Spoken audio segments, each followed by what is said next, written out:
বুঝবেন ছোট ছোট করে লক্ষ্য করো 12 নম্বরটা, ঠিক আছে। এখানে বলছে একটি আয়তাকার ঘনবস্তু 48 বর্গমিটার ক্ষেত্রফল বিশিষ্ট ভূমির উপর দণ্ডায়মান, এর উচ্চতা 3 মিটার এবং কর্ণের দৈর্ঘ্য কত 13 মিটার। আচ্ছা দেখ, আয়তাকার ঘনবস্তু সূত্রগুলো মনে আছে? আয়তাকার ঘনবস্তু 3টা সূত্র, একটা হচ্ছে পৃষ্ঠতলের ক্ষেত্রফল হচ্ছে 2 × ab + bc + ca, আর এটা হচ্ছে কি আয়তন, আয়তন হচ্ছে a × b × c, আর এটা হচ্ছে কি তোমার কর্ণ √a² b² c² প্লাস করতে হয় সবগুলারে, ঠিক আছে। তো আমরা যে চিত্রটার কথা আগে বলবো, মানে পড়তে যাওয়ার প্রশ্ন, ওই চিত্রের সূত্রগুলো আগে মাথায় চলে আসতে হবে। তো এটা হচ্ছে আয়তাকার ঘনবস্তু, এটা কি একটা আয়তাকার ঘনবস্তু। তাহলে চলো এটা আমরা একটু পড়ি। এখানে বলছে একটি ত্রিভুজের 2টি বাহুর দৈর্ঘ্য, একটা হচ্ছে কত 19 আর একটা হচ্ছে 20, অন্তর্ভুক্ত কোণ কত 45 হলে ত্রিভুজটির ক্ষেত্রফল নির্ণয় করো। আচ্ছা, এটা কি 10 নম্বর সৃজনশীলে বুঝাইছি না? দুইটা বাহু আর একটা কোণ দিয়ে থাকলে সূত্র কোনটা হবে, যে হাফ ইন্টু a গুণ b গুণ sin θ। মনে আছে তো? তো এটা তো ওইখানেই পারার কথা। আর ডিগ্রি দিয়ে দিছে 45 ডিগ্রি। সেটাই বলছি। বের পারবো 1 মিনিট। যদি কোন চুরি দিতে শুনে এটা বাহু 12 নম্বর না? হ্যাঁ, এই যে দেখো সেম, এখানে দুইটা বাহু, একটা হচ্ছে 19 একটা 20 এবং কোণ হচ্ছে কত 45। এই যে এ মানে প্রথম বাহু, বি মানে দ্বিতীয় বাহু, sin θ sin 45 ডিগ্রি ক্যালকুলেটর দিলে মান চলে আসবে, ঠিক আছে। ডাইরেক্ট দশমিক মান নিয়ে আসতে পারো, যে 1/√2 লেখার দরকার নাই, দশমিক মান আনবা, গুণ করে দিবে, উত্তর শেষ। ক্লিয়ার? ওকে। ওইখানে 30 ডিগ্রি বলছেন, এখানে 45। এরপরের প্রশ্নটা কি? এরপরে প্রশ্নটা বলছে ঘনবস্তুর দৈর্ঘ্য প্রস্থ নির্ণয়। এরপরে বলছে ঘনবস্তুর দৈর্ঘ্য প্রস্থ। আচ্ছা, দৈর্ঘ্য প্রস্থ কেমনে নির্ণয় করবো চলো। ঘনবস্তুর দৈর্ঘ্য প্রস্থ নির্ণয় করার জন্য দেখো, ঘনবস্তুর কী দেওয়া আছে আমরা জানি, ঘনবস্তুর দৈর্ঘ্য ধরলাম a, প্রস্থ ধরলাম কি b। এখন এখানে কিন্তু একটা ক্ষেত্রফল দেওয়া, প্রশ্ন দেখো তোমরা, প্রশ্ন হাতে নাও, ক্ষেত্রফল কত 48 বর্গমিটার। এটি একটু টাফ আছে অঙ্কটা, একটু ভালো করে বুঝো। ঘনবস্তুটির কী দেওয়া স্যার এখানে, প্রশ্নটা একটু ভালো করে দেখেন, আমরা একটু প্রশ্নটা একটু পড়ি, তোমরা শিটে ধরো। আয়তন ঘনবস্তু 48 বর্গমিটার ক্ষেত্রবিষ্ট ভূমির উপর, তার মানে 48 বর্গমিটার যেটা ছিল এটা ভূমি। ভূমি মানে কি নিচেরটা, ভূমি মানে কি। আর আমরা জানি ভূমির ক্ষেত্রফলের সূত্রটা কিন্তু দৈর্ঘ্য গুণ প্রস্থ। আমরা যে করি যে আয়তকার ক্ষেত্রে ক্ষেত্রফল সমান কি দৈর্ঘ্য গুণ প্রস্থ, ওটা জাস্ট নিচেরটা, ফ্লোরেরটা, এটা কোনটা নিচেরটা। তাহলে এখানে যে প্রশ্নে বলছে যে ভূমির উপর দণ্ডায়মান 48 বর্গমিটার ভূমির উপর, তাহলে এটা শুধু ফ্লোরটাকে বলছে, মানে ঘনবস্তুর খালি নিচটাকে বলছে। তার মানে এটা সূত্রটা কী হবে, দৈর্ঘ্য গুণ প্রস্থ। তাহলে দৈর্ঘ্য যদি একে ধরি, প্রস্থ যদি বিকে ধরি, তাহলে ক্ষেত্রফলের সূত্রটা কী হয়, দৈর্ঘ্য গুণ প্রস্থ। তাহলে ওরা তো বলে দিচ্ছে দৈর্ঘ্য গুণ প্রস্থের মান কত 48। তাহলে আমরা লিখবো কি, এই যে এ বি গুণ করলে কত হয় এ বি। তাহলে এ বি সমান 48 বর্গমিটার, কারণ আমি দৈর্ঘ্য তো সে একে, প্রস্থ তো সে কাকে বিকে। অঙ্কটা একটু বারবার করে হইলে মনে রাখতে হবে, অঙ্কটা একটু ভিন্ন। দণ্ডায়মান বলতে কি বুঝেন? দণ্ডায়মান মানে ভূমির উপর দাঁড়িয়ে আছে আর কি, ভূমির উপর দাঁড়িয়ে। ধরো এই যে ঘরটা আয়তকার, এটা কি কা আয়তকার, কিন্তু এই যে ভূমিটির উপর দাঁড়িয়ে আছে না, শুধু ভূমির ক্ষেত্রফল বের করতে গেলে এটা হবে দৈর্ঘ্য গুণ প্রস্থ। আর আয়তকার মানে পুরা উচ্চতা সহ যদি বের করতে চাও, ঠিক আছে। তাহলে আমরা ধরলাম যে এ হচ্ছে দৈর্ঘ্য, বি হচ্ছে কি প্রস্থ, তাহলে ক্ষেত্রফল হবে এ গুণ এ বি।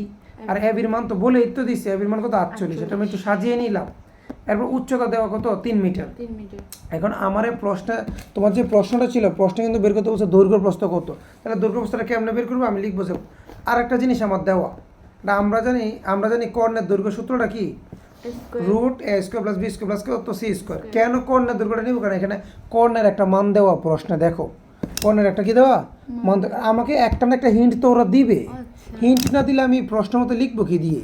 তা হিন্ট দিছে কর্ণ, কি দিছে কর্ণ। তা আয়তকার ক্ষেত্রে কর্ণের সূত্রটা কি, √দৈর্ঘ্য² + কি প্রস্থ² + কি উচ্চতা স্কোয়ার, মানে পরে সবগুলোর আবার স্কোয়ার করবো, মানে রুট আর কি, সরি √দৈর্ঘ্য² + প্রস্থ² + উচ্চতা স্কোয়ার। এখন সবগুলোর আবার এখানে স্কোয়ার করলাম কেন, ওই রুটটা উঠানোর জন্য, প্রশ্ন মতো দিয়ে সমান সমান রুটটা উঠানোর জন্য। এখানে রুট স্কোয়ারে কি কাটা, আর এখানে 13 স্কোয়ার করলে কত হয় 169। এরপরে দেখো মান বসাই, এর মান নাই, বি এর মান নাই, সি এর মান কিন্তু আছে। সি এর মান ওরা 3 মিটার বলে দিচ্ছে প্রশ্নে, উচ্চতা 3, 3 3 9, ওই পাশে নিলে কত থাকে 160। তাহলে a² b² মান কত 160, বলে a² b² মান কত 160। এখন তোমার কিন্তু দৈর্ঘ্য আর প্রস্থের মান বের করতে বলছে। তুমি দৈর্ঘ্য প্রস্থ কি ধরছো বলো তো, সিঙ্গেল এ আর সিঙ্গেল বি। দৈর্ঘ্য দোস্ত সিঙ্গেল এ এবং প্রস্থ দোস্ত কি সিঙ্গেল বি।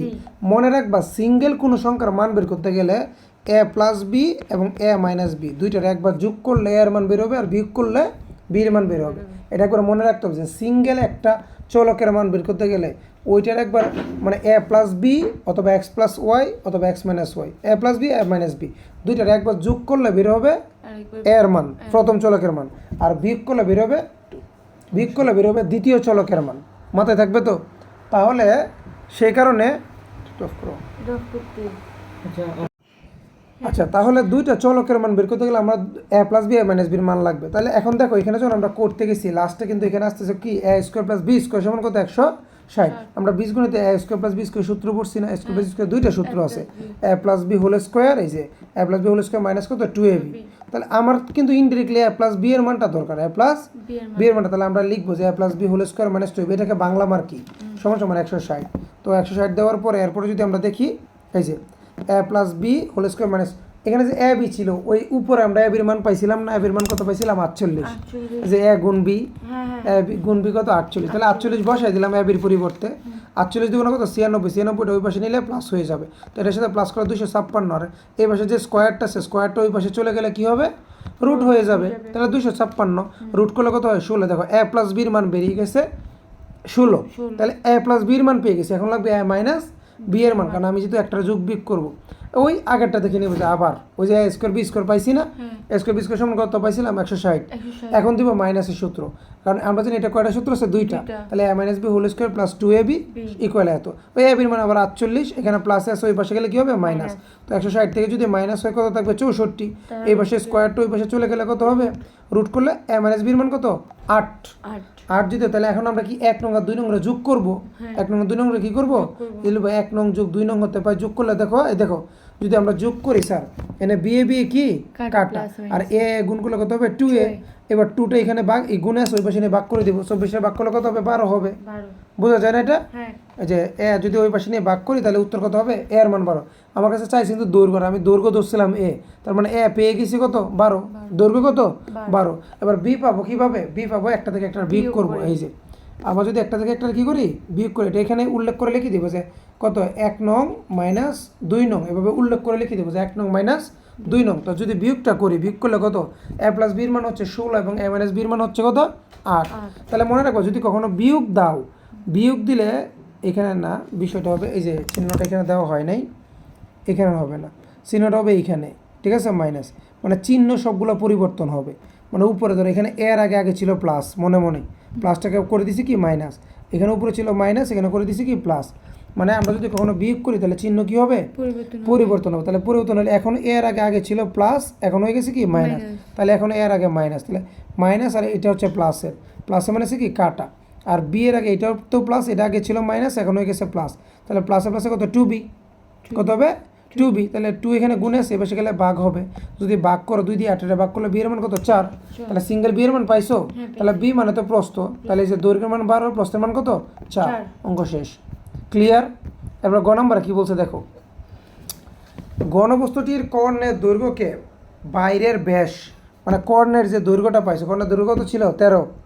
13 বলছে ব্যাস ধরতে বলছে। কি ধরতে বলছে? ধরলাম ব্যাস, বাইরের ব্যাস। আর উচ্চতাকে ভিতরের ব্যাস ধরে 5 সেন্টিমিটার উচ্চতা, উচ্চতাকে ধরতে বলছে কি? ভিতরে। উচ্চতা কত ছিল? 5। তাহলে 5 ধরবো কি? ভিতরের ব্যাস। এটা 5-এর অঙ্ক বলতেছে আর কি। এবং ওই পাইপটার উচ্চতা কত?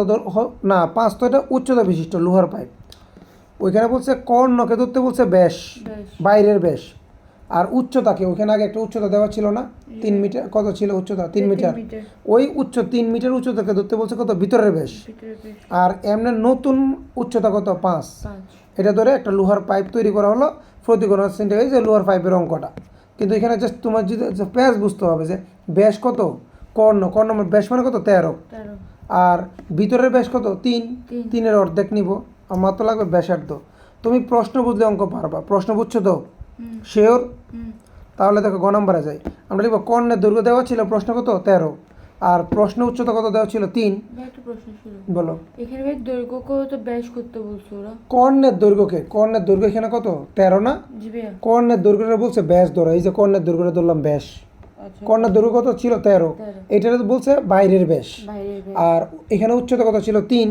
3 বলছে ভিতরের ব্যাস। কার ব্যাস? এই যে তাহলে আমরা বলবো 5-এর ভিতরের ব্যাস কত? 3। আর ভিতরের ব্যাসার্ধ কত হবে? অর্ধেক, মানে 1.5। আর 5-এর বাইরের ব্যাসটা কই বের করা হয়েছে? মিটার থেকে সেন্টিমিটার আচ্ছা এখানে সেন্টিমিটার করে নিছি আর কি। আচ্ছা আমরা করি সেন্টিমিটার, মিটার থেকে সেন্টিমিটার কেমন করে 100 দিয়ে গুণ করে কত 150 সেন্টিমিটার, 150 সেন্টিমিটার। কারণ আয়তনটা দেখো ওই যে লোহার ওজনটা কিন্তু সেন্টিমিটারে, লোহার ওজনটা কত সরি গ্রামে, তাহলে আমরা জানি যে আয়তন বের হয় কিন্তু ঘন সেন্টিমিটারে, কিসে? তাই আমরা সবসময় একটা সেন্টিমিটার করে নিবা। পাইপের অঙ্ক আসলে কী করে নিবা? সেন্টিমিটার। এবার চলো আমরা বাহিরেরটা দেখি।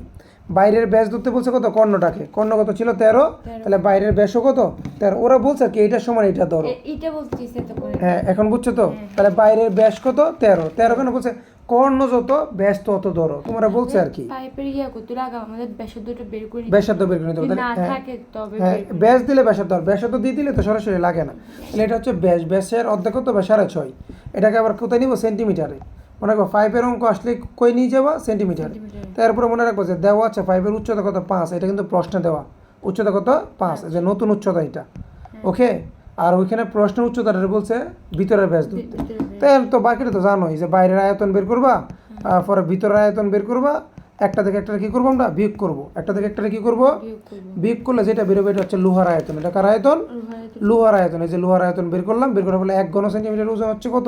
7.2 গ্রাম, এবং এত ঘন সেন্টিমিটার বেশি হবে। গ্রামটারে যদি আমরা কিলোগ্রামে নিই বা কেজিতে নিই 1000 দিয়ে ভাগ করবো। একবার আগের অঙ্কের মতো না? আশা করি